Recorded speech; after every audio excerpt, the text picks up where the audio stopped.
Too many of us now tend to worship self-indulgence and consumption. Human identity is no longer defined by what one does, but by what one owns.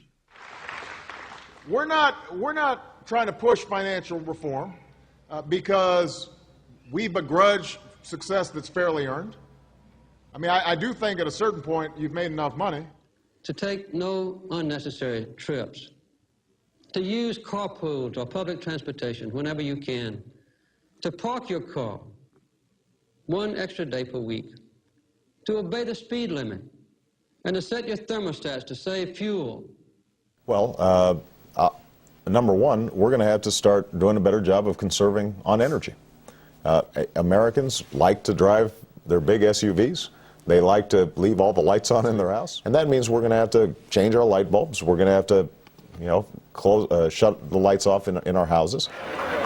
We can't drive our SUVs and, you know, eat as much as we want and keep our homes on, you know, 72 degrees at all times, and whether we're living in a desert or we're living in the tundra.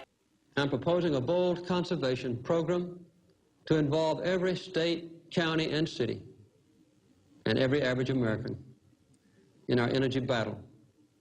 This effort will permit you to build conservation into your homes and your lives at a cost you can afford. If we want to do something serious about that, it's not going to be painless. We're going to have to cap the emission of greenhouse gases. That means that power plants are going to have to adjust how they generate power.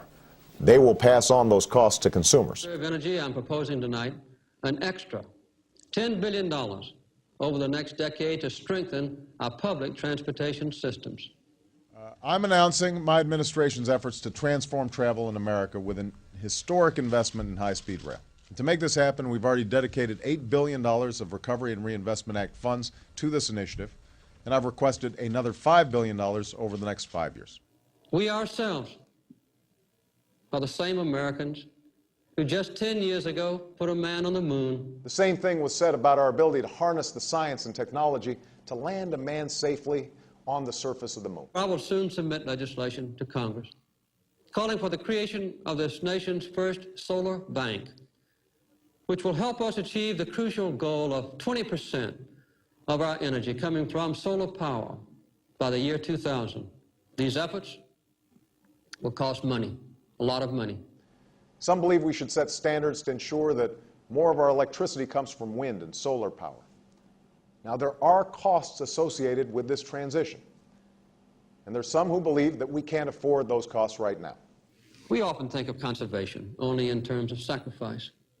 In fact, it is a most painless and immediate way of rebuilding our nation's strength. There is perhaps no industry with more potential to create jobs now and growth in the coming years than clean energy. These efforts will cost money, a lot of money. And that is why Congress must enact the windfall profits tax without delay. It will be money well spent. They'll pay a penalty on windfall profits. We'll invest in alternative energy, create jobs, and free ourselves. Our nation must be fair to the poorest among us. So we will increase aid to needy Americans to cope with rising energy prices. We will have to guard against low-income and fixed-income individuals having to pay more for electricity, but a lot of us who can afford it are going to have to pay more per unit of electricity. Rekindle our sense of unity, our confidence in the future, and give our nation and all of us individually a new sense of purpose. Curb special interest power and restore our sense of common purpose. I'm Barack Obama. Jimmy Carter, a leader for a change. That's why we need change, real change. This is no ordinary time, and it shouldn't be an ordinary election. There you go again.